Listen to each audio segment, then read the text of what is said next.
my daughter, Lily Grace. And the thing that I really remember about her, she was born, she had my wife's nose and my head. So we thought it was a really nice little combination of the two of us. Welcome to Still a Part of Us, a place where moms and dads share the story of their child who was stillborn or who died in infancy. I'm Winter. And I'm Lee. We are grateful you joined us today. Please note that this is a story of loss and has triggers. Thanks to our lost parents who are willing to be vulnerable and share their children with us. If you're listening to this podcast, just know that on our YouTube channel there are pictures and videos that are related to the stories that are being shared. Subscribe and share it with a friend that might need it, and tell them to subscribe. Why? Because people need to know that even though our babies are no longer with us, they're still a part of us. Chris, thank you so much for coming on. Thank you. It's been wonderful to get to know you a little bit beforehand, and give us a little bit about yourself, your wife, Michelle. Tell us about you guys. Tell us, we talked about where you guys were, where you guys are, and what you do. But if you'd like to tell the audience, tell us a little bit about yourselves. So I'm originally from Pittsburgh, Pennsylvania. I was living in Atlanta, Georgia when I met my wife, Michelle, who is from Colorado originally, on the western slopes of Colorado. We met in Atlanta. I'm a high school science teacher. Currently, I was teaching high school when we met as well.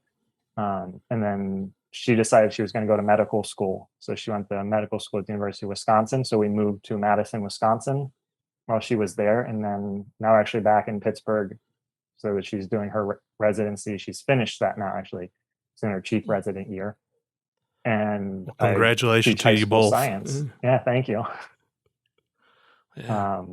When we moved to Pittsburgh, we adopted a dog right when we got here. That was one of the things when we moved. Michelle's like, we're going to rent a house. It has to have a yard because that's the only way we can get a dog. And our apartment in Madison, Michelle was pushing for a dog, and they're very strict no animals clause on our lease, and had to convince her we didn't want to be homeless and have a dog. So I said, we'll wait. And she said, okay, when we move to Pittsburgh, we're getting a dog. And I think we lasted maybe 2 weeks, maybe like 3 at the most. But I think it was only about 2 weeks that we were here.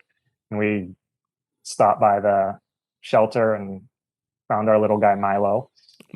So he's a 5-year-old, they tell us terrier corgi mix. He's probably got Chihuahua and some things in him too, which if you asked me beforehand were all the dogs I didn't want. I wanted a big dog, and that's what we ended up with. And we love him. He's fantastic. Is he an old dog? Is a young dog? You said you adopted him. They're estimating, so now he's probably about 5 years old. So we got him when he was about 2. Okay.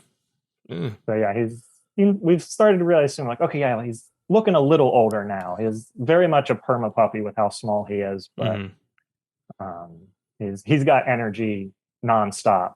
He'll sleep when he needs to, but if you give him the opportunity to play or run, he's going. I think that's the terrier in him. Yeah. Well, we don't have a dog yet. Our 7-year-old, she is begging every time any of our neighbors walk by with a dog. We could get a dog. Yeah. So soon, who knows when, but soon. Yeah. Well, wonderful. You teach. You guys live in Pittsburgh. We talked about sports for a long time. You play hockey wonderful. And how did you meet your wife? So we actually met online in a newfangled way. So exchanged some messages and went on a date. Our first date, we went just to grab some drinks at a bar in Pittsburgh. And she likes to joke with me. Being in Atlanta, warm, it almost never snows. The date we had scheduled for our first date, they were predicting a really bad snowstorm that night. And I had, as everyone does, been on a series of dates and things weren't going well. So I was like, oh, this is great. She's like, we talked about maybe rescheduling. I'm like, no, we'll meet up. And because I said it was an easy out. Like, if the date's not going well, we'll just end it quick. And one drink, we go home because there's a snowstorm coming to Atlanta. And it did actually snow a significant amount that night. But we stayed a really long time at the bar until like almost close. We made it home fine. There was no snow at that point yet. But so she likes to joke with me that like I had an out. I keep telling her, said, well, I didn't take it. When before I met Winter, my favorite dates were the lunchtime dates because you could have the power lunch 20 minutes in. If it sucks, get out. So Yeah. if you have an out, it's a great thing. So yeah, did some of those long, hard ones. And just like, can we leave yet? Because we have to still wait for the have check. 4 We're not done hours. eating. And Yeah. So yeah, no, hers was a good one. We stayed a really long time and had a great conversation. Sounds like you guys hit it off the bat, right off. Yeah, we did from the beginning. Really good. Well, wonderful. And how long ago was that? And then when did you guys make it permanent? Yeah, so that would have been like January, February of 2014. We got married in July of 2016. Okay, yeah. We had a really nice wedding in just outside of Denver, Colorado. Well, good. Yeah, wonderful. And then let's talk about is Lily, your daughter Lily, is she your first child or? She is. Lily is our first. Were you guys planning on getting pregnant? Were you guys actively trying, or was she a happy mistake? Or yeah, we were trying. In the beginning, we knew we wanted to be married first and not jump right into a family. And also, we got married at the end of my wife's first year of medical school. So at that point, we're like, now's not a great time for us to have a kid because there's just not a lot of time for her to focus on a kid and medical school. So let's get through medical school and we'll do all that. And then we'll start a family. And so we sort of, planned it out and talked about it timing wise. And with my wife going through medical school and me being a teacher, we're both very planners. We're good at planning things out. So we had lots of conversations about is this the right time or is this the right time? We realized there's never a right time. Yeah. But we were just sort of looking for an appropriate, this seems like a time where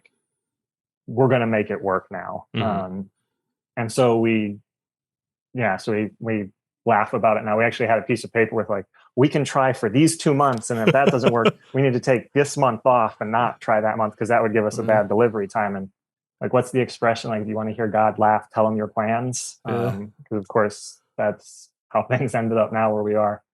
But so, yeah, we decided we were going to try have our first kid. And again, with everything going on, her being in residency, she had to do an away rotation where she was going to be 3 hours or so away from me living in Pittsburgh and her living out there for a month and a half or something like that. So okay, we can try before you leave, and that's going to be really hard because you're going to be gone. And we'll see what happens. And so the first month we were trying, and then we're like, oh, guess it didn't work. And then try again, and she went out, and that was all we had. She went out to her away rotation, and she says, just I just wasn't feeling the same. And she's like, so I took a pregnancy test, and our thing is, I was like, oh, I want to be there if possible, and I wasn't. And she's like, I didn't really think it was going to be. And then she took a pregnancy test, and sure enough, she said instantly it turned. You're supposed to wait all this time. And so she told me, she was like, hey, guess what? I'm pregnant. She had a nice she came back and told me in person. She brought me some candies with Post-it notes that said eat up, so I'm not the only one getting a belly. So she brought a bunch of my favorite candies and stuff like that with those, and that's how she told me. I could kind of tell something was up when she got home that day. She had them in the car, and she's like, I have to get something, and she was acting weird, so I'm like, something's going on. And so when she got them, I started flipping through, I real quick started picking up oh, I think this is, and it was really nice. So you flipping through the Post notes, and you either figure they're poisoned or something else is right. And something else is and I just look at her. I'm so excited. I'm what? Really? It happened? I'm like, wow, that's great. And we're really excited. We went out with her coming home that weekend. We sort of already planned to go out for dinner and stuff because we hadn't seen each other in a couple weeks. Yeah, in I think 2 weeks. So we went out to dinner and we're celebrating and all that. And then she was went back away for her rotation. And this, I don't remember all the details, but again, she was feeling like some pains or something. And so she Mhm. went to the hospital there because she was afraid for her. She's like, oh, I was afraid it was an ectopic pregnancy. Oh yeah. So like I wanted to go get it checked out and see if that might be the case. So she went and had an ultrasound. And so when they did the ultrasound, it turned out that we were like 2 months into this pregnancy. So when the first month passed and we thought we weren't pregnant, we actually were. You were, yeah. And so we, got lucky in sort of that sense that like, oh, first time we tried it. Okay. And we know that's not always the case for a lot of people. So fortunate there. And it was one of those things where I'm like, oh, like this is actually nice. Like we sort of skipped the first month of pregnancy. Like now we're 2 months in instead of just 1 month in. And which was good and bad because then I was like, oh no, like what did I miss? Well, I'm not ready to be this far into pregnancy. And when they go from that big to that big. Yeah, right. Yeah. And I mean, I think we were good in that, like we were trying, so Michelle wasn't doing anything that was like we were worried about, oh no, we were like we didn't get pregnant and you got drunk 27 times or something like that. So we didn't have to worry about those sorts of things. It was just sort of nice to be like, okay, like, hey, we're an extra month ahead in this pregnancy. And sort of got to be excited. And, because we were at that point, we're like, okay, like, well, we're not going to tell anybody till 12 weeks or whenever you're supposed to do. Like, oh, look at that. We're 4 weeks closer to, we don't have to keep this secret for that much longer. And looking at your family in the eyes, knowing that you can't tell them, what's the matter? And Chris, what's the matter? Something. And, my family is always, my family was not pushers, maybe minus my one sister. And she was appropriate. She had kids. And my other sister wasn't married at the time and no kids. And we had no kids and we've been married for 5 years. And so she's like, like it'd be really nice if my kids had a niece or a nephew. And we're like, well, it's going to be really hard to keep her from her. Yeah. And, she's always understanding and never really, but mean about it or super push, but like to make those sort of jokes and comments. And we said, right, when the time's right, and so like, okay, that's 4 less weeks we have to wait. And it's like, okay, when we get to 12 weeks, we'll be able to tell everybody. And so, really excited and started to do like, ordered some books and to like read through. And I got a couple books that are like dad specific. So I could see like, okay, what's my role supposed to be? Because it was one of those things I'm like, okay, like things are different for her, but I'm like, I didn't feel different. Like I was excited, but I was like, well, nothing happened to me. Like I'm the same that I was. Like I can still go have a beer. I can still eat sushi or whatever, all these things she can't do. Eat all the deli meat raw. Yeah, all the deli. There's so many rules. And so, I was tried to be very supportive. Like, well, I won't do this if you don't want. She was wonderful. And she's like, no, there's no reason you should stop. And that was great. But yeah, so we like got to that point. There's just like a lot of excitement and holding our breath for like, when can we tell everybody? And so then time's going by and we're, I get to go to the OB with her and like hear the heartbeat for the first time. Yeah. Now, quick question. Yeah. What year was this? This was last year. So this would have been 2021. 21, like March, April. Okay. So early 21. Okay. So sort of on the tail end of the craziness of the pandemic. Yeah. But not out of the pandemic. Yeah, not out of the pandemic. There were still a lot of things we had to be careful about and go into the, like, luckily I could go with her to OB appointments, but I had to have my mask on and things like that. And I know other people who were earlier than us, that wasn't always, they weren't always as fortunate. They were like, nope, mom only and nobody else. Yeah. So yeah, right at the tail end of the pandemic there is when this all started for us. So so I got to go. You got to go to the appointments. You got to hear the appointment, hear the heartbeat for the first time, which is really exciting. And I feel like at times I felt like stupid during the process. I'm sure everybody has the same thing. Like I'm a science teacher. I feel like I know science pretty well. And then like you hear that heartbeat and it's so fast. And I was like took me back a second. And I was like, well, that can't be like 150 beats per minute. That's really good. And I was like, oh, okay. And all these things I just don't know that. Yeah. Like if my heart rate's 150 beats per minute, we got a problem. But so it was just nice to like get to hear those things and like start to learn. And I started reading my books and I was like, oh yeah, like they tell me that in the book. So like Had I been reading ahead, I would have known better. But I don't remember exactly when that appointment was early on. And then I know we had our next appointment was at like around 11 weeks, which was going to be like the first time we got to see the baby. They were going to do an ultrasound. The ultrasound, yeah. And we were supposed to see the baby. And so I was like really excited. Again, I don't remember what day of the week that was, but we got an early morning appointment. So I like called off a half day of work. My wife called off work that morning. We're like, oh, we're going to go to the ultrasound, see the baby, and then I'll go to school and it'll be great. That night, the night before that, we were sleeping. Michelle got up to go to the bathroom, and that was not like surprising to me. It was something that had happened before.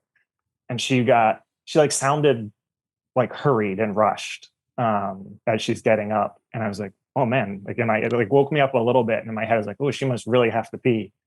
And she like we have a sliding door on our bedroom, like hit the door a little bit. So I heard that. And then she goes into the bathroom, and I don't know if I fell back asleep, but I was still pretty tired. It was like probably like 3 or 4 a.m. at that point. She's in the bathroom, and she just screams my name in a way that like the fear and terror in her voice, like thinking about it still, I get shaken. And I was like, something is really wrong. Yeah. And like that shot me wide awake out of bed, and I'm going down the hallway to our bathroom. And there's blood going down our hallway into the bathroom, and she's like sitting in the bathroom, like crying hysterically. And I'm like trying to take this in at 4 a.m, thinking like, this is not good. And at the time we were both 100% convinced that she had miscarried with the blood, and she passed some stuff. And so like, well, we have this appointment at 11 o'clock, or not 11, but sometime in the morning thing. Like, we're not going to go to that now because this, and it's 4 a.m. So we sat there and we cried for a while. And like, she called the OB, and of course at that hour you get like a receptionist, like, okay, we'll like take the story and pass you through, and someone will call you at 8 a.m. when we open. And so we're just like sitting in the bathroom in shock. Michelle's crying, and I have to like get to the point where I'm like I have to do something. I'm like having such anxiety that like I just decided like I had to clean everything up. And so like ran downstairs, got all everything, started cleaning stuff up. And then I just think we like sat there in shock for hours, because like I don't know what happened between 4 a.m. when that happened and 8 o'clock when they called us. So they called us and they're like, okay, like it sounds like maybe this is what happened, but like we need you to come in to check. And we're like, why? Like, what's the purpose of coming in to check? Like, there's no way that this was anything else. Like, well, like even if it was, we need to like make sure that like you're safe and you passed everything and there's not this and that. So like, oh, we see you had an appointment, which was like supposed to be like 30 minutes before it was. Like, we didn't go because we don't want to go see not a baby. So like, well, you still have to come in. So like I called my boss and said like, wasn't very detailed because at this point nobody knew we were pregnant, and just said like, I know I'm only off a half day today. I can't come in the rest of today either. And he was very understanding, which was nice. We went to the appointment where they did an ultrasound to look, and like Michelle's was like, I can't even look at the screen. Like, I don't want to see this. And so like, as they're doing it, they're waving the wand, and like something's moving. And like, you see like the little flicker. And the tech was like, and I think the doctor was in there at the same time. They're like, well, here's your baby. And we were both just like in shock. And we're like, what? There's no way. Like, what happened? And I mean, to this day, nobody could really tell us what happened that morning. Just that, they thought maybe some sort of clot or something that passed. And so kind of unfortunately, that was the way Michelle's parents found out we were pregnant, because between 8 a.m. and I think it was around like 11 when they could get us in for that ultrasound, she was like, I have to call my mom. I have to talk to my mom. I have to tell her. And so she called her mom and was like, hey, so like we're pregnant, but we miscarried. And she had actually, I don't think always knew, but she knew her mom had had a miscarriage. And so like felt like she could connect with her mom, and her mom could support her And then we get out of our appointment at 11:30 and we call her parents back and we're like, hey, so it wasn't a prank, but guess what? We're still pregnant. Yeah. That was a roller coaster of emotion day where we went from like the ultimate low in the morning to like, oh my gosh, we didn't lose our baby and we're feeling so much better. And I mean, but to have that thought that you did, I was like, it was for 4 hours, it was terrible. So to like match that with families who have had miscarriages, I know that feeling for them doesn't probably go away because they don't then get to find out. Mm-hmm. Yeah, it's got to be such emotional taxation on you guys. So. Right. And so that sort of scared us, though, and I think rightfully so. But then we decided like, okay, like we're not telling people we're pregnant next week. Like we don't feel comfortable, like maybe something bad's going to happen. They couldn't tell us why this happened. And so we waited a lot longer. I think it was like 17 weeks before we actually got to the point where we told people that summer. So we get to like the summer now after that. And Michelle and I did a vacation trip with it being the end of COVID. We decided like, oh, we're going to do like an outdoor, we got a camper van and actually went from Salt Lake City up through Tetons and Yellowstone and up to Glacier in a camper van. It was beautiful for like beautiful 14 land. Days. And it was phenomenal. We had been to Teton and Yellowstone before. We'd never been to Glacier. Yeah.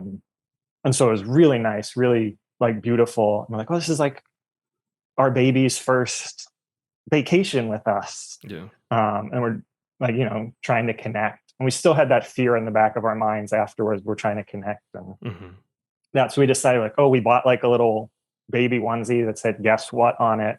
And we were at the lake at Glacier with the mountains in the background and like hung that up and took a picture of it. And decided like we made that our like Facebook official post. We took when we got back, we decided we were going to tell immediate family and stuff. And we took that onesie and put it in a little box. And it was just after, maybe we took before, now I'm on my days around. It was just after Mother's Day when we told like my family and the rest of everybody around there. And so we sort of wrapped up the onesie as a Mother's Day gift and gave it to all the different moms in my family. And so when they opened it and saw the onesie, we're like, guess what? We're pregnant. And so that was kind of fun and really nice at the time to go through that. And the Facebook posts, everybody offered a lot of congratulations, which is nice and exciting. And like, I think those moments like took away a little bit from what had happened at 11 weeks. And like, okay, like we can be a little more excited and sort of start to get into that. And so then we get to our 20-week ultrasound, which is a big one. We do all the growth measurements and that big anatomy scan. Yeah. And so really excited. Now we get to really see the baby and all the parts. And we had decided ahead of time, we're like, we want to be surprised. I think originally that was Michelle's idea and she convinced me a little bit. And I was like, okay, yeah, actually like that might be fun. And then my same sister, who was one to tell us like, you guys should have a baby. When she found out we were pregnant, she was literally jumping up and down. And then her very next question is, are you going to have a boy or a girl? And at that point, it was too early to tell. Yeah. But when we told her, our response was, well, we're not going to find out. She's like, what? What do you mean you're not going to find out? How do I know what to get you guys? And it was kind of funny for her emotions to flip so much. And in a loving way, I was like, you just have to buy gender neutral things. But for her to get upset about that. But we get to the 20-week sound and they ask, like, do you want to know? Because we'll tell you when to look away and all those sorts of things. So like, yeah, we don't want to know. And so we started to do all that and stuff there. And they're doing measurements and looking at the screen. And some of it I could tell. They're like, oh yeah, like this is a hand and this is the leg. And like, yeah, I can see that. And then they're like, this is this. And I'm like, yeah, sure, if you say so. Sure. You get paid the big bucks for I'm this. Like, great. If that's what you mark down and everybody's going to believe you, okay, I'll believe you too. But there's some like, I'm like looking at the screen, there's all these different things going on. They're labeling things and there's like stuff in the corner. And I'm like, oh, there's like little numbers that like give you like weeks and days on measurements. And at that point, we're like at our 20 weeks about, and I sort of noticed like that the numbers next to the W weren't 20 or close to 20. And I didn't think anything. I'm like, I don't know what those actually mean. There's no reason why those should be a something. I'm like, in my head, that's what I thought they were. And so they're doing all the measurements, and tech leaves. She's like, oh, I have to go check with the doctors and everybody who's like looking at these pictures and see if all the pictures are good enough. And if there's things that I missed and need to take pictures of again. And so she leaves and she comes back with a doctor. And the doctor starts like saying like, hey, so we're measuring, you guys say you're at 20 weeks. Is there any way that this is wrong? Like, do you think maybe you got the date wrong? And we're like, no, like we already had like a ultrasound at 8 weeks when we thought we were ectopic that dated us 8 weeks. So like, we're pretty sure about the date. And she's like, okay, so in that case, like things are really bad. Your baby's 20 weeks, but only measuring like 17 weeks, I think is what it was. They're like, we're in like the 2 percentile or the 3 percentile. And it was a really bad experience because I didn't feel like the way the doctor was telling us things was helpful.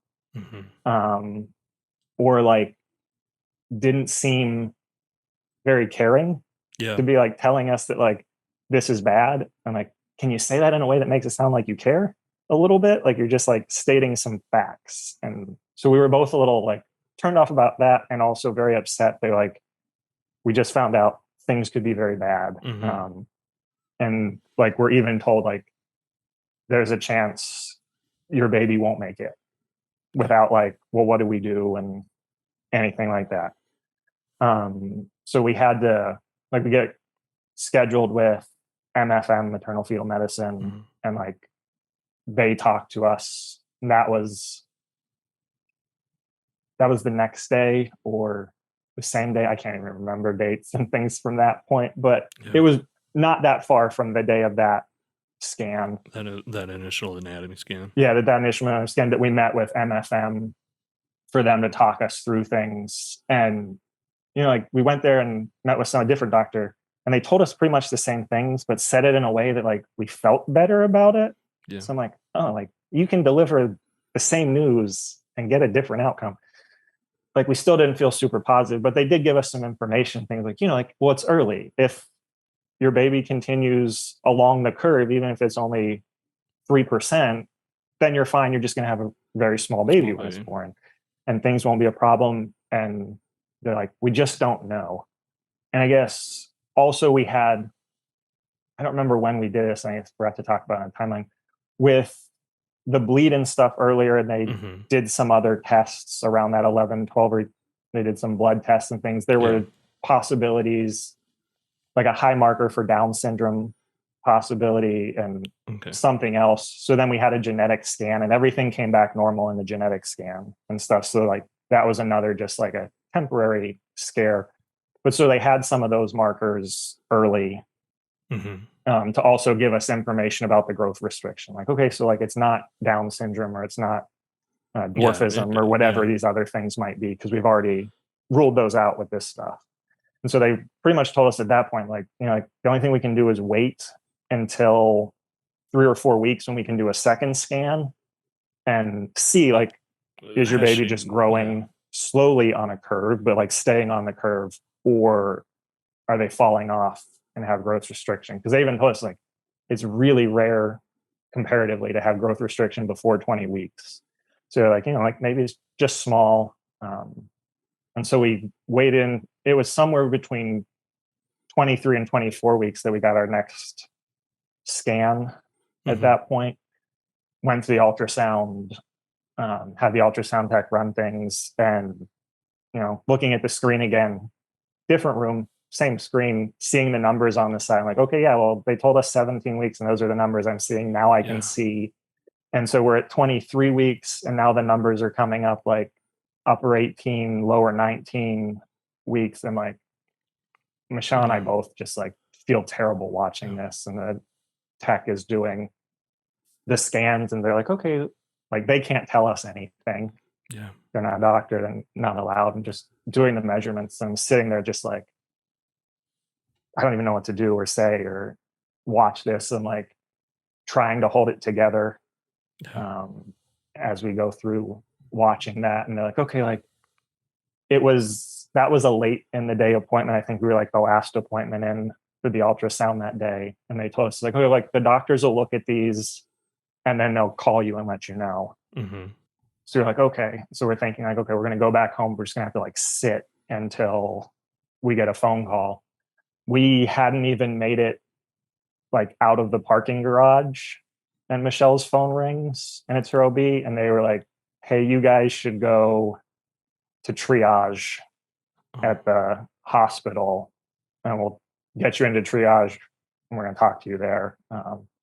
So like you're falling apart at this point. I mean, we're yeah. like, well, that can't be good. And so we get to triage and meet with maternal fetal medicine doctor there.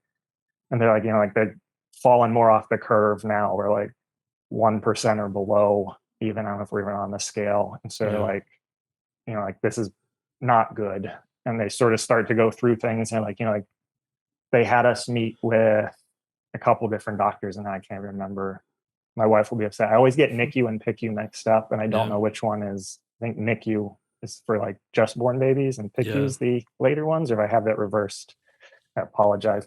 But we met with those doctors who sort of told us like the baby's really small. They're not going to make it to term. Like it's just not an option anymore. They're telling us. And they're telling us like we have to decide at what point we're ready to deliver. At this point, again, like we're not 24 weeks. And so like at that point, like they're like, like if we delivered that day, they wouldn't even do like resuscitation. Yeah. So like, well, okay, we're not delivering today. Then like that can't be an option because otherwise then we're just saying that like, okay, this baby who's 23 weeks old is either going to live on their own or suffer until they die. Like that's not an option. Like they talked to us about like we have like, do you want to consider abortion? And like, if you do, you have to consider that very quickly because after this point we can't anymore. And they're just sort of like throwing all these things at us and like make these decisions. And like my head is spinning.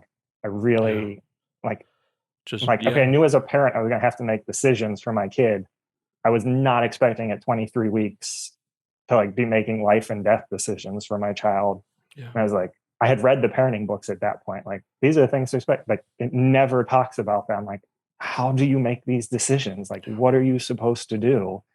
And so at that point, like that night, we just decided, and they even said like, well, like, okay, like we could do monitoring and like Michelle could stay at the hospital and they could monitor her pretty much like 24/7 until the baby shows signs of distress. And then they could deliver. But again, they were telling us things like, like your baby's so far behind that even after 24 weeks, when we do resuscitation, like they may be too small and we won't be able to intubate them and do these things. And so they're like, just, like, well, then what's the answer? And like, of course, like they're not going to tell us what the answer is. Like, you guys have to decide. And so, and we just decided like, we're not doing anything tonight. Like we can't, like can't make a decision. We went home and we cried for a long time trying to figure out like, how do you decide? Yeah. How do you decide the fate of your child? Right. Like, how do we decide at what point we think like what's best for our child at this point? And like this kid we haven't officially met yet, and we have to decide like what's best for them in terms of will they live or won't they live? And it felt like no matter what decision we made, it was going to be the wrong one. And like, okay, like, and so we're like, ultimately we looked at it in terms of like, okay, how can we not make our child suffer?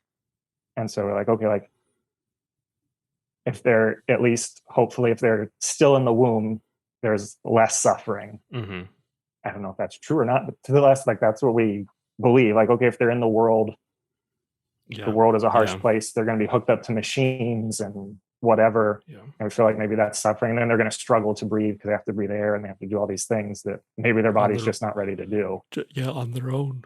And so like we did some research and we looked at articles about like at what age do growth restricted babies have like the best chance at survival, like how early can they be born and like have any shot at survival with like some functionality. And like you're like Yeah. don't know, like there's probably going to be limitations. We were fine with that, but we, again, that idea of just like being hooked up to a machine their entire life, like that wasn't the right decision for us. Yeah. And so we tried to decide like, okay, like, well, based on some literature, because again, both of us being science people, like we want data, like we want something to base this on. And we, of course, went with our emotions and our feelings as well. You can't ignore those at that point. But we wanted to feel like some justification and decision you make where there's nobody to tell you what decision is the right one or the wrong one, so that we had something that we're like, okay, well, no matter how this goes, we can say like we thought about it, we had a reason, we were trying to do what was best for our kid. And so we decided 28 weeks was like our goal for delivery. So like, okay, if we can get to 28 weeks, that's when the data says we've at least got a chance. And it wasn't even a good chance, really. It was just a better chance than no chance. So quick question. Did when you guys had done this research and you guys had talked about 28 weeks, did you then go back and talk with those doctors and say, look, this is what we feel, what do you guys think? And if you did, what was their answer? Like 28 weeks is good or no? Yeah, we did. It was like maybe a handful of days later, or maybe even only like 3 or 4 days later. It was towards the end of a week. So I think we must have been in triage early in the week. And at the end of that week, we met with MFM again. We sat down in an office with a doctor and had the conversation. Like they went over again. They're like, so this is all the things that we told you when you were here. This is all the things that the delivery told you and the NICU told you. And like we had questions and things like that. And we said, yeah, like we're okay. We looked at this and looked at that and like, this is what we feel like is reasonable. Yeah. 28 weeks. And they're like, okay, like, they're like, yeah, that sounds like a plan. We can support you with that. It was kind of nice. I feel like it was a little hard, but the doctor, again, this doctor we had was wonderful and very supportive. My wife, being in medicine, actually knew her from a rotation, like worked not under her, but like knew her through that. And she knew my wife was a doctor. And she said first, like started that like, I know you're a doctor and you know things, but right now you're just a mom. Yeah. So like, don't worry about like, oh, I'm supposed to know this. I'm not supposed to know this. Like, and so that was like very comforting to my wife. Yeah, that's got to be very relieving. Yeah. And then, so we go through and like that said like, okay, this is our plan. We're going to do like heart tones checks weekly and all that. And so it's okay. We had our scan at like 23-ish weeks. So they're like, okay, we can bring you back in at 27 weeks for your next scan.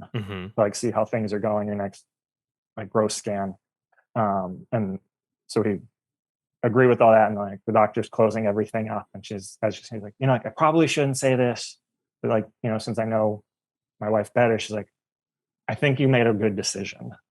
So like, I think it's a decision that I feel like I could have made. Yeah. Which like felt really nice. I'm like, like just to have somebody say like, okay, like what you're doing isn't wrong. The compassionate yeah. validation or something, Yeah, absolutely. And so again, I was at that point, we might have been like right before 24 weeks. Because I think that was the first thing that, they brought up. It's like, okay, so like they asked like, where are we on the abortion? Because if that's going to happen, it needs to happen now. Otherwise, we're not going to be legally allowed to do it. Yeah. We decided that wasn't the right path for us. And that, I mean, that's a terrible choice that anybody can't like considering that and walking through like just having that as an option is so hard. So I really feel for anybody who has to make that decision and go through things that way. And so we past 24 weeks, she does her first like heart tones and like things are going okay.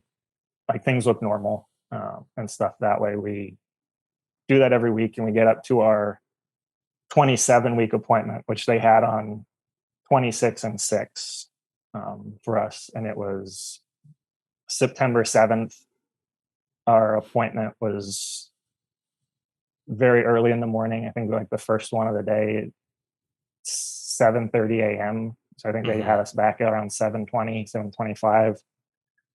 They had us back. They had Michelle up on the chair, put the gel on. Like, oh, it's early, it's cold. Like that's their go-to every time in the morning. Sorry, it's cold. It's first thing in the morning.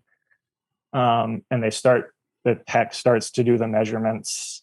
And at this point, we've been in a handful of ultrasound scans, and like I feel like I had gotten really good at like, oh, there's the heartbeat. You can see like the flash in the beginning. You can see the movement. And I start to like just move the wand around. There's nothing there. The picture is still. And so like the tech, like I think it sort of like tell her like panic in this moment, because of course she knows.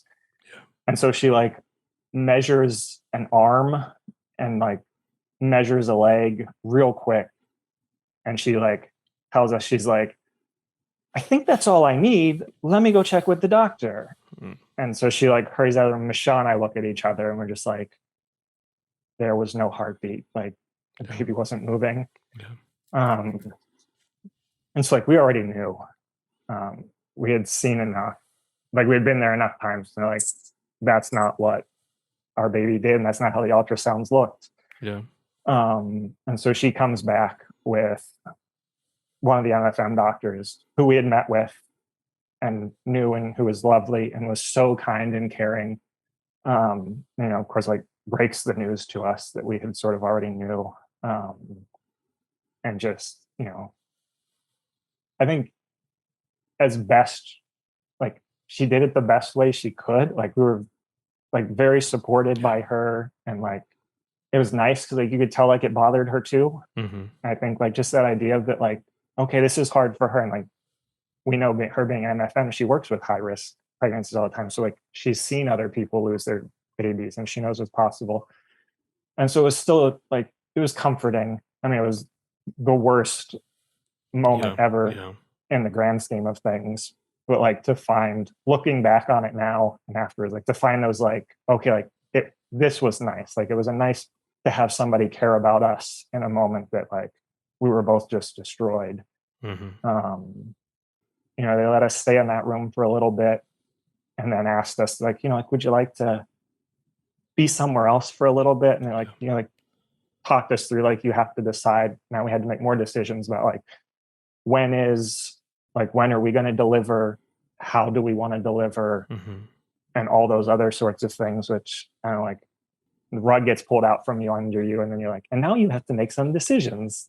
It sort of is unfair. Not that it's any of their fault, but it's like, no, here you are just swimming in loss and sorrow, and you're sort of expected to either make a decision now or postpone it for, you could postpone it a day, 2, 3, but you're still right. Like we're still gonna have to go there. And that's what they told us. They're like, like you can deliver now, you can like go home and just be with each other for a while, and then whenever you're ready, come back. And so they took us to just like a room to just have like some chairs in it and let us sit there and talk about it for a while. And they brought us some water. And again, with this being like through COVID, they're very nice. Like, you guys take your masks off, like don't cry into masks and things like that. But like put us in a room where you sit and cry and like trying to figure out like, what are we supposed to do? Told Michelle, I said, like, I'll give you my opinion, but ultimately I feel like it was her choice. And like, it's, you have to go through this. So if you feel like it's better for you to go through a delivery now, let's do it now. If you feel like you need to wait, then let's wait. On that one was pretty like, she's like, I think we need to do it now. I said, yeah. And I feel like that for me also was where I sort of sat, as well as feeling like, okay, like I don't want to go home with my wife who is pregnant and know that the baby inside isn't alive anymore. Yeah. And, she decided that, she's like, she wanted to do like a sort of a, I don't know if you call it a natural birth this time, but she wanted to deliver the baby normally so that we could meet at this point again, when we found out the baby had died, we still didn't know gender, but so that we could meet our baby and like hold our baby, because they told us that's something we could do, or they could do it a different way where, she doesn't have to go through labor, but then like our baby won't be something recognizable and things like that. And we're like, Michelle very quickly said like, no, I want to meet them. And that would have been my plan as well. I think I would have respected if she said, no, I can't, then I would have respected that as well.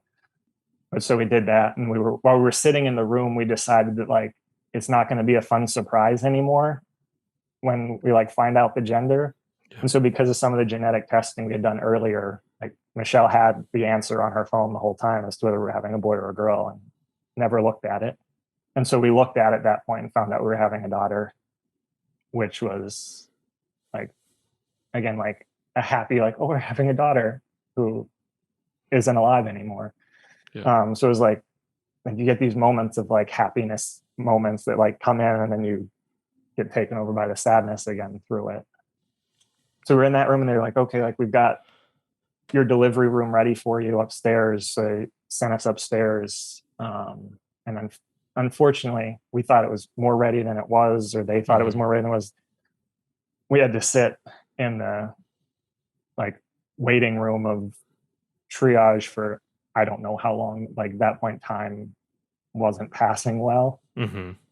We sat there and like other pregnant women came in and sat in seats next to us with like their overnight bags, and which just felt terrible. Like we're seeing them come in, and was really hard on us. And they got us back into the room, got Michelle situated. We met our nurse, who was wonderful. We absolutely loved, who made a terrible experience bearable, which was, kind of nice. At some point while we were sitting in the room downstairs, I know I texted my boss, and I just texted, not coming in today, will call you later. At that point, he knew that we were pregnant. I started the school year. I told him that, hey, my wife and I are pregnant. I was going to tell you the start of the school year. And he was real quick, like, congratulations. And I was like, yeah, unfortunately, it's not going well. And then he changed. I was like, oh, I'm so sorry. And he was wonderful and supportive. He's like, whatever you need to do, like, you take care of that first. We'll take care of this here. So my bosses at school have been very supportive through the process. That's very good to hear.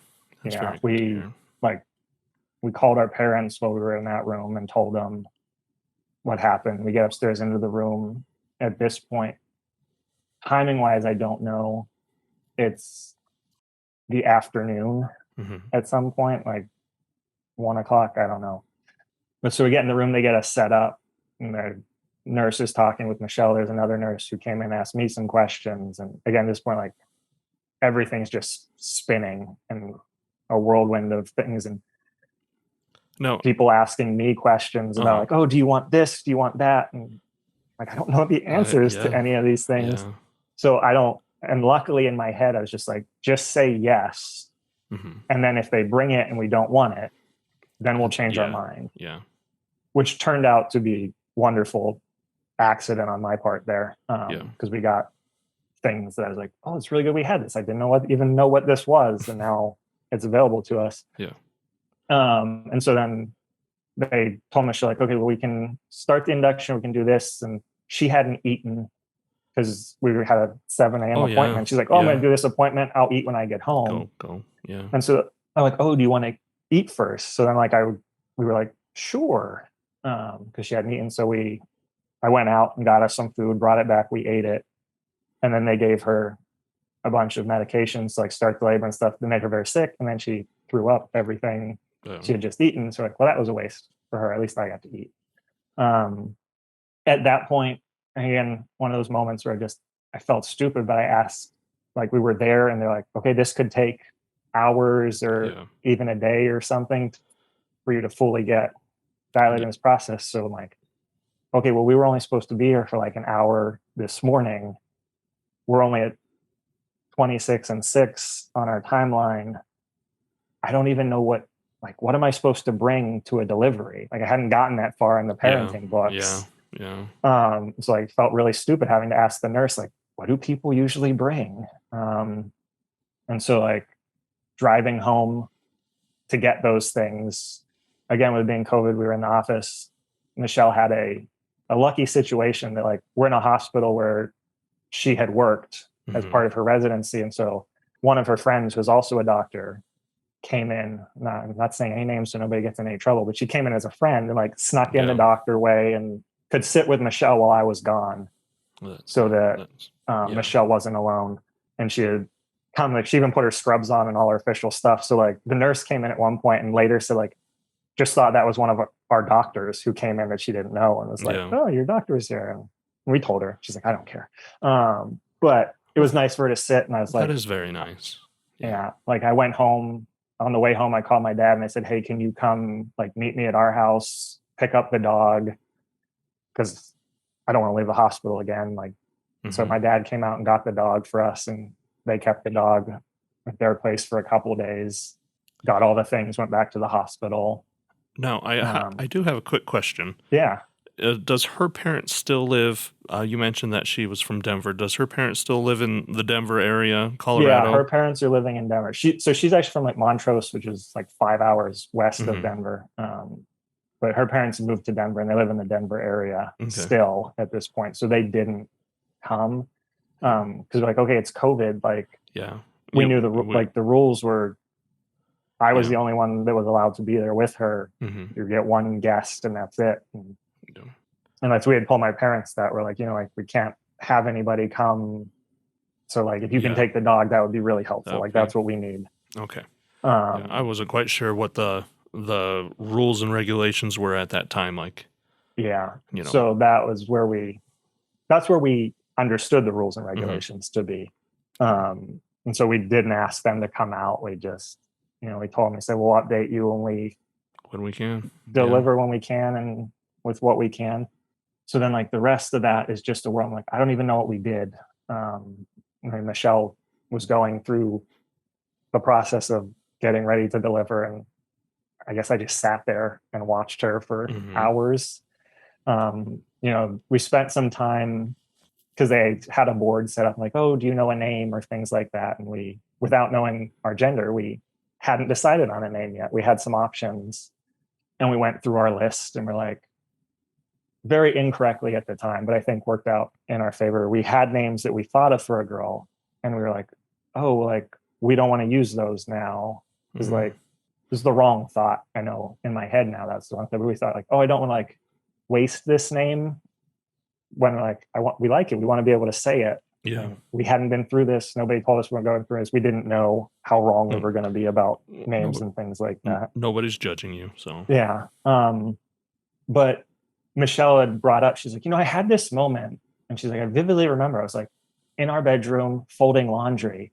And I was like, I'm having a girl and her name is Lily.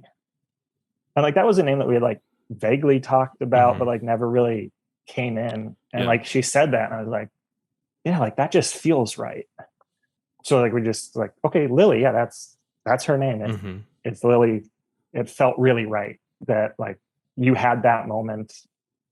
And you were right, it was a girl. And so her name is Lily. And then we spent some time like, okay, well, like we didn't even talk about middle names. So we spent some time with just like Googling girl names. And we're like, we feel like the meaning of her middle name should be very important. And so we were looking at names and their meanings. And I was like, and we decided like, oh, like, what about a name that means like grace or something like that? And I was just like, why not? What about Grace? just Grace? Like, why not just Grace? Like, let's just hit the nail on the head with that one. And then we're like, Lily Grace. Yeah, that sounds really good. That is a beautiful name. And so where her name came from and decided on that and got that up on the board. One of the things that I had said yes to unknowingly and not understanding what it was at the time was a bereavement doula. And she had come in at some point that evening, I guess we're probably at evening now, and introduced herself. And she's like, so I tried to get here sooner. I was with another family. And it's like, I'm yours now. Here's my phone number. You call me, you text me, whatever you want. I'm here for you, just whatever you guys need. And I was like, okay. I was like, at that point, like still like very confused as to what her What purpose exactly? Yeah, was, yeah, or yeah. just this woman came in. And so it was, she had come in, she had stopped in a couple more times when it got night. She said, I'm going home now, but you can text me at any time, whatever you need. And it's like, okay. And we like, I didn't because I felt weird. I'm like, I don't Yeah, know you. I don't know what I'm supposed to text you about. yeah, And so they checked, like kept checking Michelle's dilation and things. In the beginning, like it was very slow.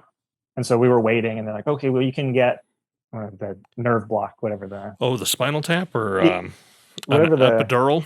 yeah, the epidural. That's Yeah, it. I'm blanking on it. Thank you. yeah. So like you can get the epidural whenever you're ready. Like just let us know. We'll have someone Mm-hmm. come in and minister. She's like, okay. And like at that point, she was very minimally dilated. And she's like, well, I don't need it yet. It's not bad. And Yeah, they came back and she barely changed again. She's like, okay. So she's like, little times passed and she's like really in pain. And so she's like, no, I need to be strong and I need to like, she's like, I don't want to be weak and I need to yeah, wait and all this. And I'm like, what are you waiting for? I'm like, there's just get it. It's, I understand like we're both not yeah, thinking straight, yeah, obviously. yeah.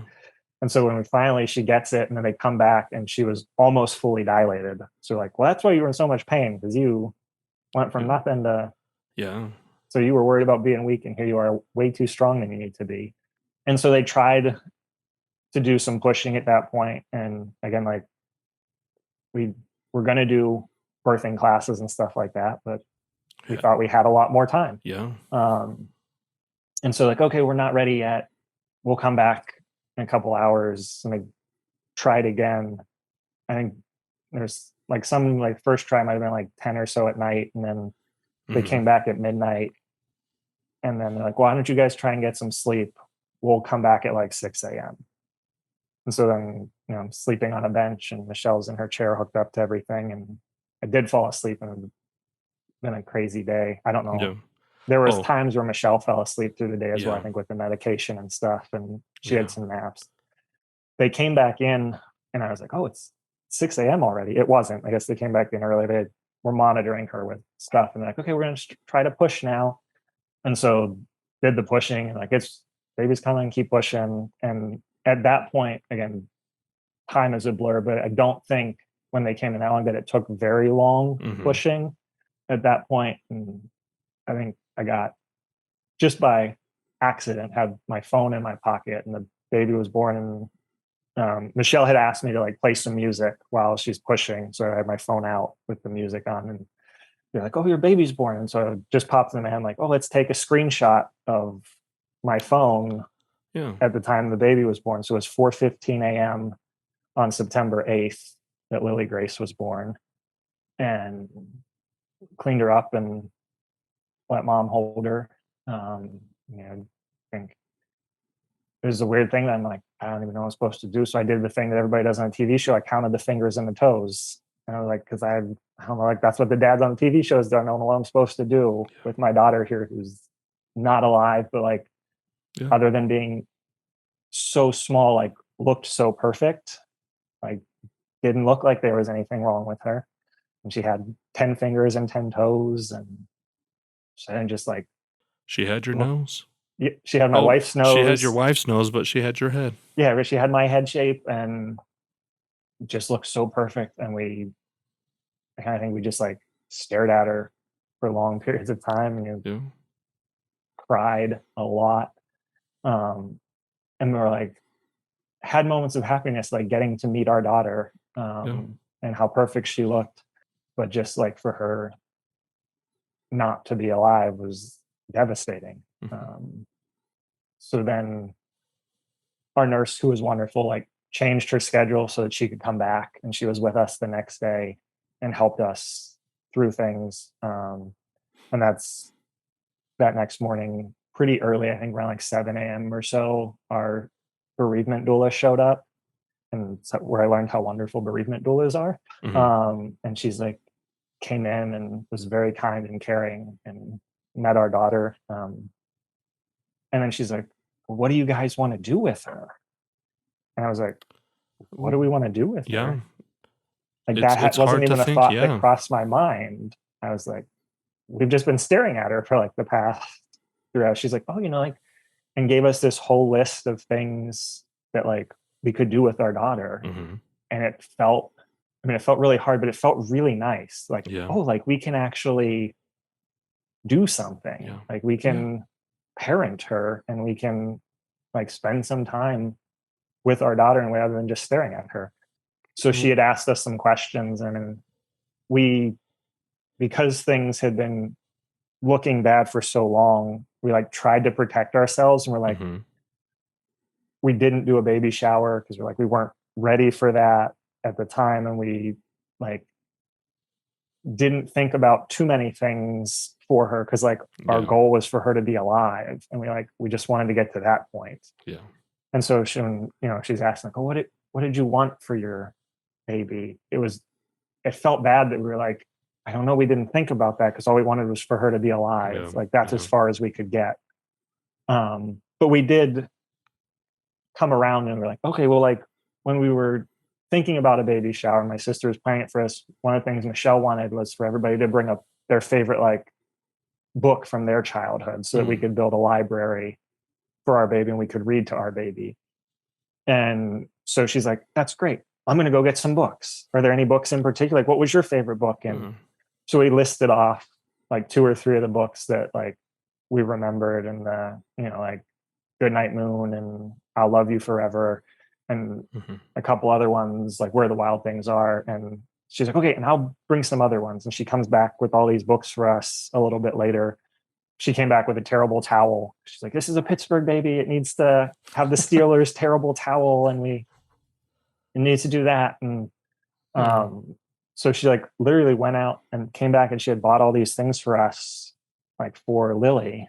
And we read Lily books. You got to spend time with your daughter. Yeah, and spend time with her, which was like wonderful. And like at the time, very like so hard to like read her a book. And like we were supposed to do this every night, and this is now the only time I'm going to do this. Yeah.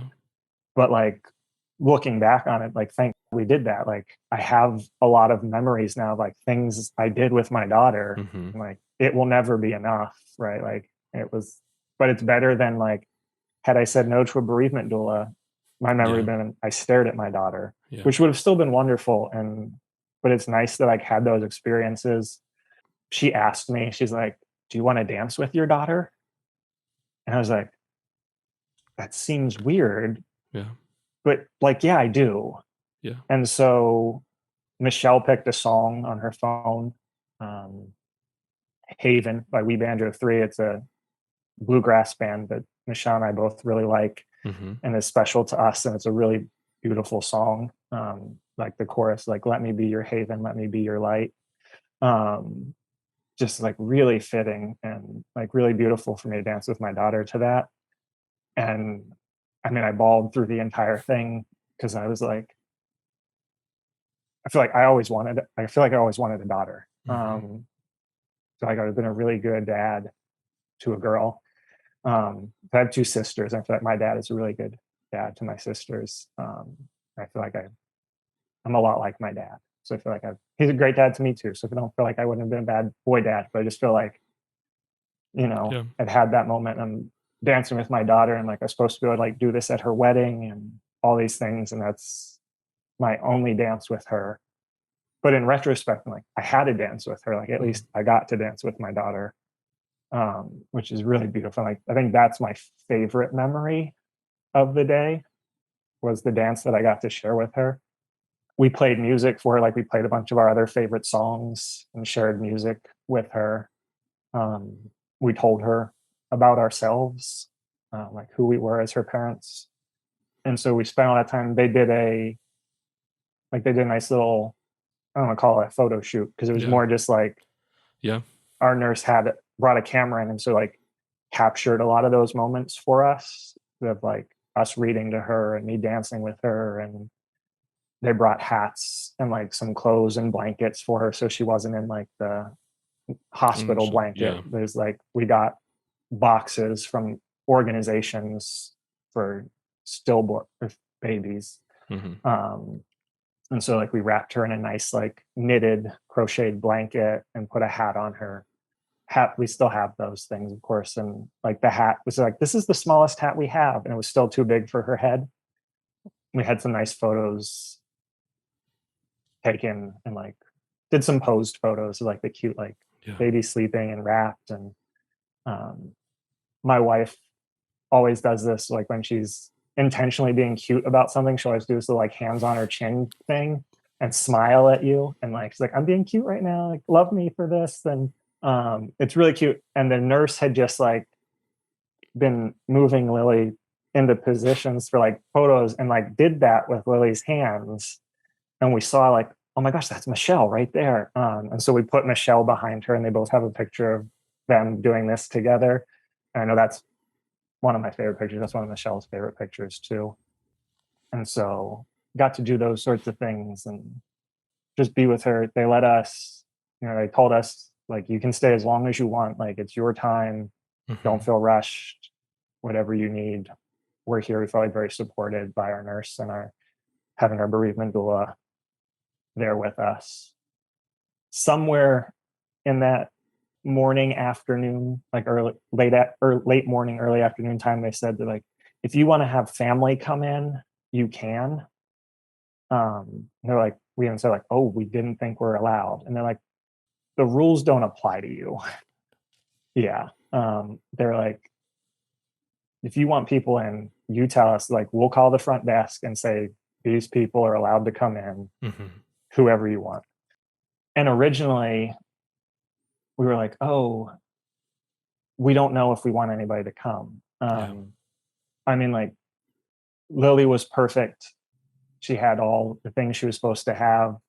Having died, she wasn't like, her coloration wasn't exactly what it was supposed to be. And it, like you could. And as she goes through that process. And as you go through the day, like she changes more and more. And we're, like in a protective way, we wanted to protect her. And she was and still is beautiful to us. And that, but we like, if somebody else came in and they were expecting a living baby, like what that looks like, and like did like a gasp motion or even just like any moment of shock, we're like, I think that's going to destroy us. Like if somebody didn't respond appropriately. And I mean, our nurse was wonderful. Our bereavement doula was wonderful. All of them talking about how beautiful she was and all the like perfect things about her that we also saw. And so like, we didn't have that. And like, so we felt safe that like, okay, like everybody here understands that she's beautiful. A little later, our bereavement doula asked again and was like, you may want to consider like some people coming. And so we thought about it and decided like, okay, like let's call my parents and we'll give them the option. And we're like, tell them like, like, so we're inviting you to come see our dead baby. Like maybe that's not what other people want to see it's either. Sort of, as you think about it, it's sort of this macabre, like really like, how do you love your child, you love your daughter. And as you were saying, you want to protect yourselves and you want to protect her, but it's got to be such a hard, you weren't expecting to invite somebody, but then all of a sudden, hey, you can if you would like. It's got to be such a hard decision. Like it's been hours because you at this time you said it was about the afternoon, mid afternoon or so, and they'd have to travel I don't know, to get to the hospital an hour or so. So we thought about it, and with the bereavement doula like talking about it, we just said like, okay, we'll invite my parents. And luckily they don't live that far away. It's probably like 40-ish minutes. And so we told them ahead of time, we're like, hey, feel free not to, because also like my mom was at work and in the middle of the day, and we're like, feel free not to come if you don't feel comfortable, if it's not the right thing for you. Because obviously like we understood they were probably upset too. Like they were expecting a grandkid and so it hurts them as well. But we just said like, if you would like to come and meet her, we'd love to have you. We want to warn you that like she's not going to look like the normal like pink skinned baby that we just don't want you to be taken back by that. So like, if that feels too much for you, we understand if you can't come. And texted them that, because at this point we're like, can't even, like, I can't say these things to somebody. So like, sent the text, had it very thought out, and probably texted it nicer than I just reiterated it here. And like, very quickly got a response from my dad, who was like, yeah, I would love to come and meet her. He's like, your mom's at work, but let me try and get in touch with her. And as soon as I hear from her, I'll let you know. And then my mom texted very quickly right after that. She's like, I'm leaving work. We'll be there as soon as we can. Which also felt kind of nice, like, to see my parents just like drop everything. This is family. Like, this is family. So right. This is family. Like, okay, like they care, and we felt very supported. I mean, I think like that's one thing that, like, immediately, like, after you find out your kid dies, you feel very alone. Like, it feels very isolating and very just like there's nobody else. And so I'm sure like the delay in my mom's message was probably her running to whoever she had to tell that, like, I'm leaving for the rest of the day. Bye. And just, so then, they got there. I think they probably got there at like 3 or 4 in the afternoon. Ken met Lily, and they got to hold her. And they stayed for a little bit, but then, like, it was hard for them too. And I think they were very appropriate. Like, like, we'll stay if you want, but like, we also want to give you guys your space. And if you need anything, let us know. And so they left. And after they left, we were like, that was actually kind of nice. So then my sisters, who also live in the area, were like, let's text them and see if they want to come. My one sister, youngest, I'm the oldest, and middle sister. My youngest sister was unfortunately out of town. She was driving back with her fiance. They were visiting his family, and they were out of town. They were driving back, and she's like, we're still 6 hours from home. We've been in the car for 6 hours already. And they're like, we're probably not going to make it. Sorry, wish we could. And very nice. My other sister immediately responded like, yes, I'm leaving my house right now.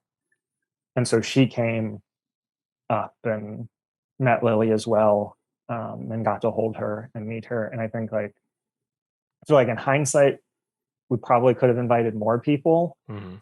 And because it's really nice that, like, my parents met her and my sister met her.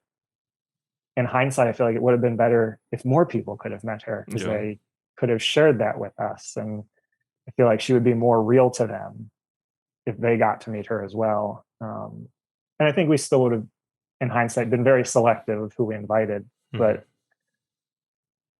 it was nice to have people meet her and see.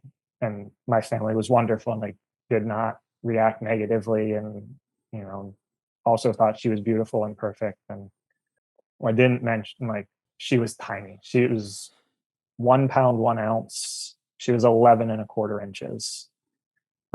She was tiny, which makes her like even cuter and more adorable. She's just petite. Yeah. She was very small. So then my sister was there. Our bereavement doula went out and got us sandwiches for dinner. She's like, you guys need to eat. So she brought those back with us. She sounds like a wonderful woman. She was phenomenal. I cannot say enough good things about her through this process. And like, that was the most fortunate random answer I've ever given in my life, I think, where I was just like, said yes without knowing what it was. And I'm so glad I did, because she gave us so much more that we never would have had she not been there for us. And she has done wonderful things for us after that day as well. Like, she didn't stop that day. So then we ate dinner. We were sitting with Lily and, like, trying to decide, okay, what do we do? Like, what's the next step? Because they had asked us several times throughout the day, like, what do you want to do with her? And like, that's never a thought you have when you're pregnant. Like, do I want to bury my child? Do I want to cremate my child? And like, how do you even, like, you're not supposed to think about those things, right? Yeah, Like no. you're not supposed to bury your kids. That's not supposed to be a conversation you ever have to have. And so like we spent some time looking. They gave us like a lot of information and options and things. So like by the evening, we're like, I guess we should look at this. We also, the things they had in there, they had like some like scripture verses and songs and things that like for memorial or whatever. And so Yeah. we decided to do like our own little memorial that evening for her, just the two of us. And we read her the scriptures and we played some of the songs for her on our phone. Because again, with it still being COVID, Yeah. we're like having like an actual funeral. We weren't sure how we felt about Yeah. that, for COVID reasons, and also for like, just that feeling of like, how do you invite people to a dead baby's funeral? Like that just felt too hard for us to do. And so we decided like, we're just going to do her memorial here with her. One of the things that they had given us in one of the boxes was this little like hand knitted like bassinet, that she fit in so perfectly. It was very small, but like she fit in it so well, and it sort of like all encompassed her and kept her very like covered. And so we put her in that because it was very well knitted, and it came with a separate fabric, that matched it that we put over top of her. And then the bassinet was like for her to be buried with or cremated and whatever. So she had something. And then we kept the other piece that was close, that was on top of her for that, and matches that. And so we still have that piece of that. And it felt like a really nice, even though it was just the two of us sitting on a hospital bed, it felt like a really nice little like ceremony for her, where we got to pick all the scriptures, the readings, what we said, and did that. And like they had a cooling cot for us to like put her in, and like, oh, this like will help keep her better. Yeah, slow down. But it's really hard because we didn't want to put her down. So like she wasn't in it for maybe more than 10 minutes while we ate dinner the entire day, and a couple like pictures were taken with her in it. But otherwise, I'm like, I don't want to put her down, like knowing that like I'm not gonna get to hold her. Yeah. This is all the time we will ever have. Yeah. And so it was starting to get late, and we were just like watching her, like start to change, which was hard. She's still beautiful and still perfect, but you could tell like she was changing. And so we decided that like we didn't want to put her through that as well. And, to be respectful to her, we decided to like, they told us like we could stay at the hospital, with her being as small as she was. Like Michelle recovered very easily from delivery, and they told her like, you can go home if you want. So they gave us the option of going home. And with it getting late, we sort of decided like, we feel like that's the best. We didn't want to sleep in the hospital and not have her with us. Yeah. And we didn't want to keep her with us because we felt like it, to be respectful to her and to honor her. And we wanted to remember her as perfect as she was. So we decided that night we were going to say our goodbyes to her, and we had done the ceremony. One of the options was that the hospital would take care of the cremation. They had a local funeral home that did cremation for babies, and that would keep all the ashes. And it was respectful. It wasn't just like she was going to be lost and discarded, and it was that. And one of the rules of that was like we weren't allowed to know who did it and all of those things. And that was another hard decision. I feel like it was just an entire time of hard decisions. But we just felt like maybe that would have been easier for us, because then we didn't have to plan everything else out, and we didn't have to make more decisions. So we did that, and when we decided we were going to leave, they Michelle had to get checked out before she could leave and Mm-hmm. sign out.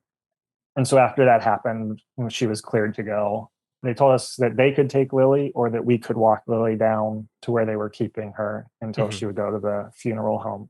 They were going to do an autopsy and stuff to see if there was reasons Yeah. for things. And so they do that and then take her to the funeral home. So we decided we wanted to walk her down and keep her in her little knitted bassinet that she was in.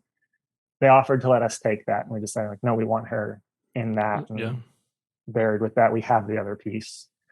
And we put her in a room and said our goodbyes one last time, and I turned around and walked away, which was the hardest thing to do.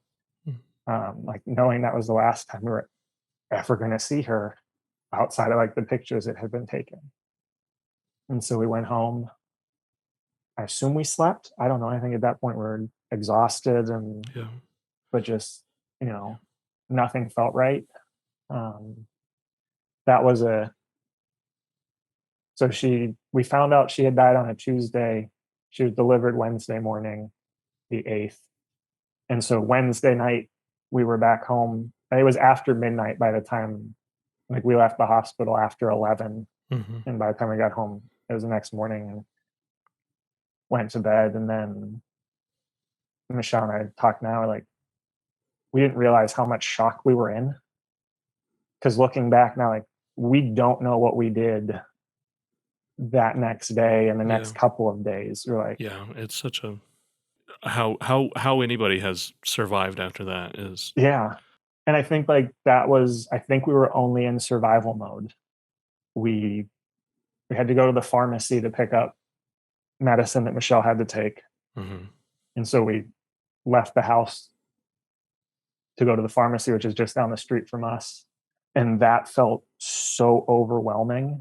And we came back into the house, and I got into the kitchen and cried so hard that, like, I couldn't stand up. I was sitting on the kitchen floor crying because, like, that was just so overwhelming to have to even attempt to function. And just realizing all the things that have happened and trying to piece everything together as you go through that. And yeah, then we talked about, like, what did we do? We sit on the couch, like, maybe we watch TV. Like, I don't know if we put the TV on. Like, I feel like it didn't feel right to watch TV, but then we stare at the wall for hours. Mm-hmm. Or yeah. I mean, and thank God we had very supportive friends and family. Like Michelle's friends who she works with, when we got home, had a giant box. They had gone to Target and put together a care package for her of, like, these are all the things you need after labor. And we didn't even know what those things were because we hadn't gotten that far. So they had taken care of all that for her. We had friends offer to, like, hey, let us bring you food. And I don't know, like, I've always, like, you've heard, like, oh, this meal train is going around for this family. And like, yeah, I can sign up for a meal train and I can cook them a meal. And, like, I never felt like that was a very big thing. And I was like, I guess, but I don't feel it's helpful. I don't think we would have eaten. Yeah. Now, like, you know how helpful it right, is. Now we know how helpful a meal train is. Like, I will never not sign up for a meal train. And I will realize that, like, that's actually a huge thing. Yeah. Because, I don't think we would have eaten. Because, like, the thought of cooking food or going to get food or, like, even making a decision about, like, what food do we want seemed like too much. And so, like, when food showed up, we're like, we can eat this. So I mean, that's so helpful. Looking at that now, I'm like, oh, like, okay, the times that we did do that were actually very impactful for that family. And, like, meant more that it seemed like from my end of sending food to somebody. And it's such a weird, because, like, as you said, in the past, it's just like, yeah, sure, I guess I'll cook something. But then when you need it, it is just the minor insignificant things that you think are just like, yeah, sure, I'll cook a casserole, I guess. It means so much to people who are in the depths of despair. It really, like, survival after the loss of a child. I can't even remember what I did. There were Yeah. some things that I became obsessive about, like finding. We buried our son, but having to go to the city to get the plot. After that, I had nothing else to do, to live for, and it was just like, Yeah. what do you do? I have no clue. I have no clue. So, yeah. Yeah. It was, I think like survival is the word. Like it was like, that was the most I could do was, and I think if people weren't helping me, I don't know, right. Like, how do Yeah. you survive after Yeah. that? Like it's a very like dark place Mm-hmm. of sadness there where just, if my daughter's not here, what's the Yeah. point? Like, Yeah.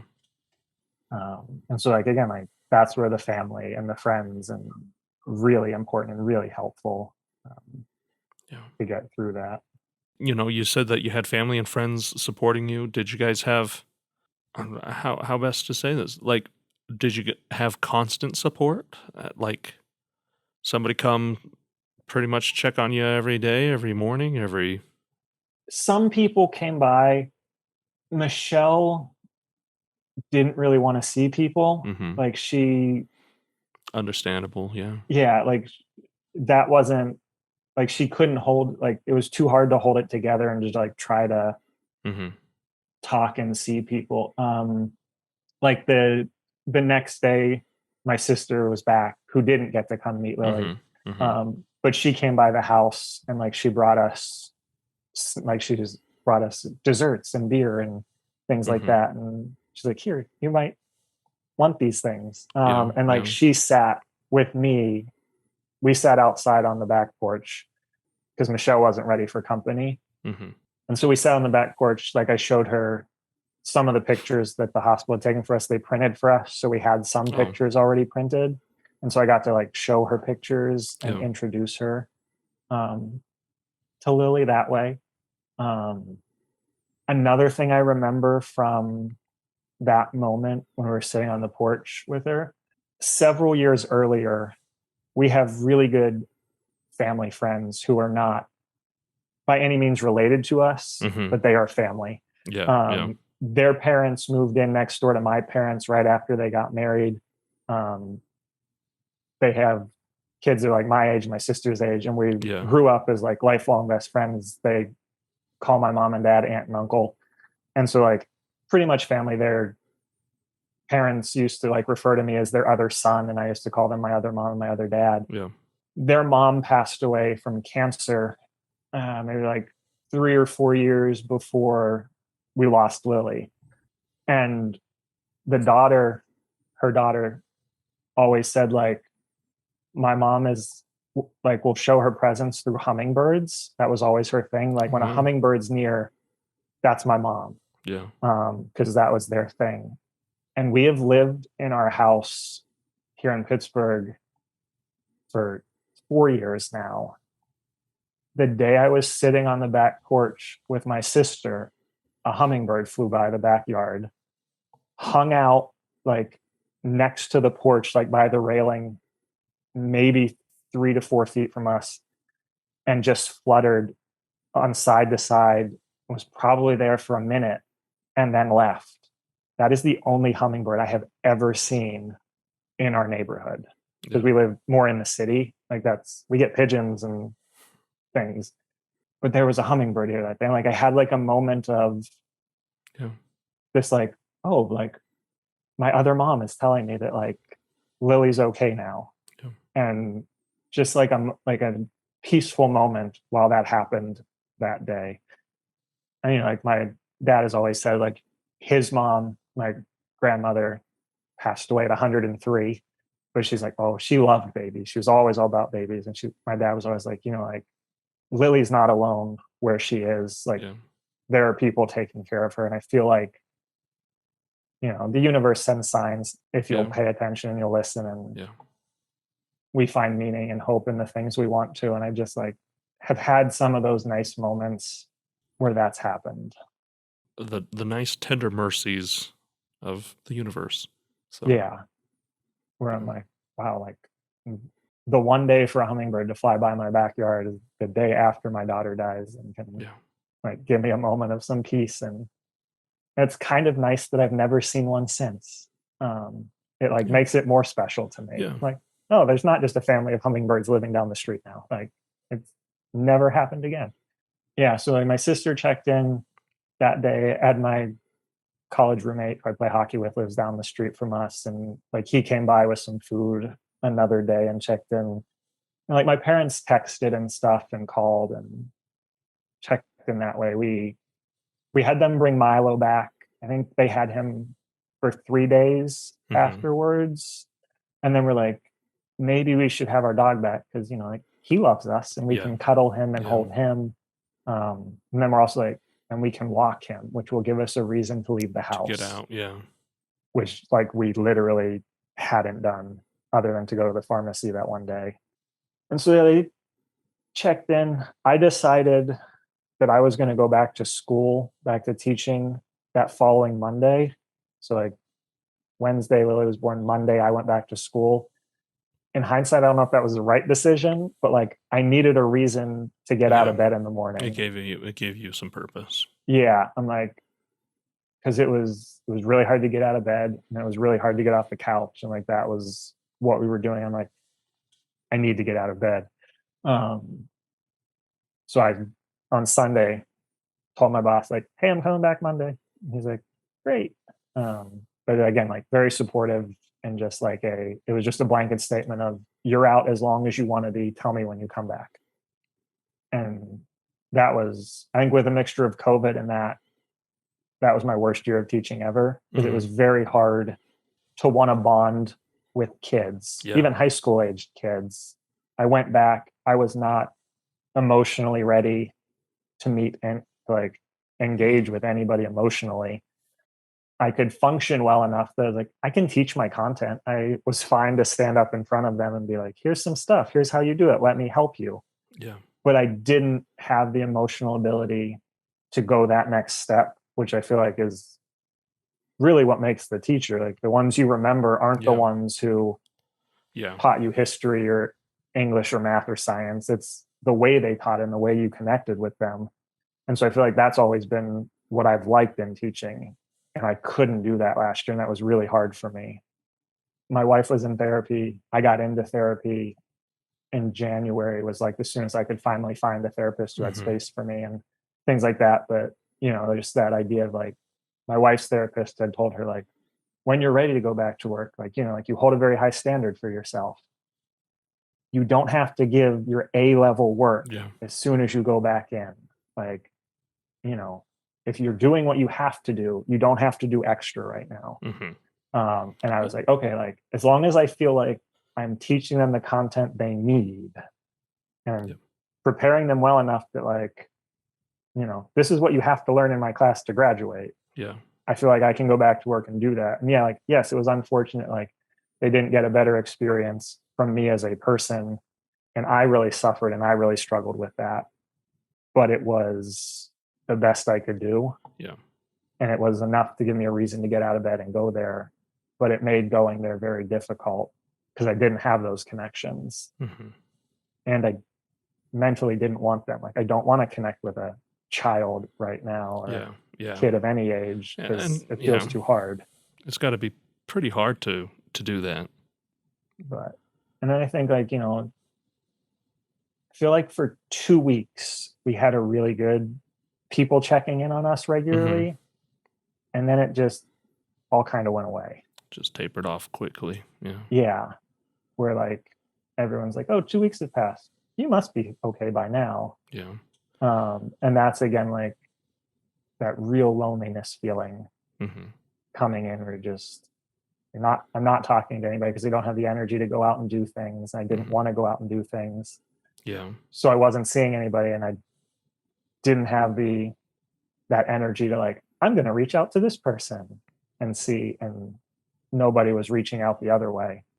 And there were, I think I had some good friends who I couldn't reach out to because they had young children. Yeah. And I was like, especially the ones who like had kids born about that the same time as Lily, or like she was supposed to be due in December.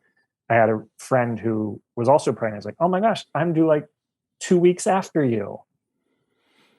I couldn't talk to those people like that. I'm like, I feel like if I reached out, or if I, in the beginning, I was more responsive to them, maybe they would have been there better, being the friends that they were. Yeah. But I didn't give them anything because I couldn't. I'm like, I can't talk to you because you have the thing I don't, and that kills me. And it's no fault. It's no fault of yours or fault of theirs. It's Right. just what it is. It's right. It's and and people, like it hurt because I'm like, I feel like I want them to be there for me, and like I can't go see them, but like I'd like them to reach out. But I think on the same aspect, I think they probably understand like, hey, I have a kid. Yeah. You don't have a kid anymore. We already talked about like, oh, our kids will be the same age, they can hang out. And I don't know. And some of those people I still haven't talked to. And it's been over a year now. Yeah. Which is hard. It's hard. Yeah. But I'm sorry. we did find support. One of the things that was in all the information they gave us were some like support groups. And so again, with it being COVID, everything was virtual. But we found a really nice support group that has people all over the country that has joined that we could attend. And then we found a local one in Pittsburgh that is smaller. There's less people in there, but that we go to as well and really feel supported by. And and they're locals. They're locals. They're here. They've all had loss, stillbirth through like early loss after delivery. And it's just nice that like, that like, okay, they know what we went through. We know what they went through. You don't have to like tiptoe around them. And like when you go through this, like you get some dark, twisted thoughts that you're like, I just can't say this to a person who doesn't know. But somebody who went through it, they'll understand this. And like, so you can, and it's like nice to be able to channel feelings that way, where you don't have to like watch what you say or how you say it. Like they understand that you're saying this with the appropriate feelings behind it, even if it may not sound like it. And so those have been wonderful and very helpful, as has being in therapy and talking through everything and dealing with things that way. And as time has passed, there have been a lot of hard things, and you get those triggers, the things that remind you. It was having therapy, like, okay, like what might happen and how would I deal with that, has made it easier if you're like prepared for it. Like anything, if you're prepared, it's not as hard to get through versus when something comes out of nowhere. I feel like it hits a lot harder. And it's a lot harder for me to not be as upset. Whereas if I'm ready for things, it really hurts. Well, it really, like when you were saying, having that little bit of preparation before you are able to steel yourself, or at least have a strategy, like how you're going to cope with it. We found out, like the day we found out that our son died is the day before his birth. And we didn't realize that the 22nd of July is just as crappy as the 23rd of July. And not crappy, but just emotionally. It's just as emotionally. And our first year or two, we didn't really understand that. And now we say, okay, we have to, my wife takes the 22nd off, the 23rd off. We just block out and just say, look, it's going to be hard for us these days. That's it. Easter time is just horrible for me. Just everybody talking about, new life and springtime and everything. And it's just hard for me. So I have to emotionally cope. Like, hey, springtime's going to be emotionally taxing. Emotionally, it's going to drain you. So going in prepped, as you were talking about, so it's not blindsiding you. Yeah, it's still hard, but I'm at least able to deal with it, sort of. So Right. yeah, Like when you know the gut punch is coming, you can prepare for it and doesn't hit as bad as Yeah. when it blindsides you. yeah. As you're still laying on the ground, Yeah, right. You're wheezing, at least getting you kicked knew. when you're down. Yeah. But you're like, okay, Yeah. I recoil a little bit. It won't Yeah. hurt as bad. But Yeah. Chris, thank you so much for coming and telling us about your wonderful daughter Lily. It has been a pleasure to connect with you over just a terrible situation. Your daughter is a wonderful person who has blessed you, but how it has happened is just a sad, and I'm sorry. So, but Thank thank you for coming, and thank you for sharing her with us. yeah, no, and I appreciate the opportunity. As we were getting ready for this, Michelle and I were talking, we realized that like a lot of people don't know her full story Mm-hmm. because we either weren't ready to share it early on or they haven't asked. And now that, so I think we're really excited for this to be able to share this Yeah. with people so that they can, understand our journey and get to know Lily a little better. Yeah. And hopefully this will open up some doors for maybe some of those people we haven't talked to in a while for Yeah, us to reconnect. So and some healing. yes. Yeah. Some healing between those relationships. So Yeah. well, So thank we you so thank you much. for that. Well, thank you.